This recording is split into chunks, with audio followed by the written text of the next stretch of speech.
Le pharaon d'Égypte, monarque au pouvoir absolu, était particulièrement têtu selon ce que la Bible nous révèle. Peu de leaders politiques auraient accepté que leur peuple subisse les sévices imposés par Dieu à travers Moïse, sans jeter l'éponge. Il s'entêta à refuser de laisser le peuple quitter l'Égypte, malgré toutes les plaies qui s'abattirent sur lui et l'Égypte.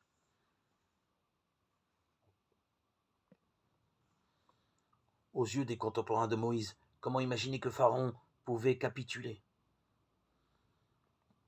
Il avait endurci son cœur, désastre après désastre, refusant obstinément d'accepter la requête de Moïse, jusqu'au moment où la Bible nous dit que Dieu endurcit sa main sur lui et le contrôle complètement.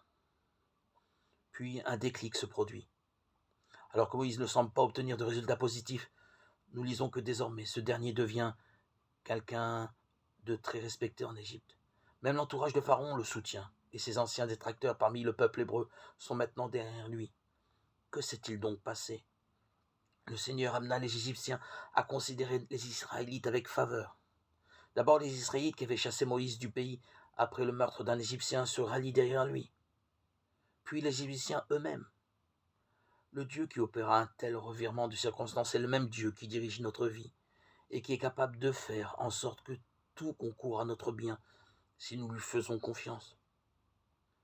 Pharaon mourut dans la traversée de la mer Rouge, le régime s'effondra. Mais Dieu est toujours sur son trône et contrôle les affaires des hommes. Le Seigneur amena les Égyptiens à considérer les Israélites avec faveur. Moïse lui-même était quelqu'un de très respecté en Égypte, tant par l'entourage du Pharaon que par la population. Exode, chapitre 11, verset 3.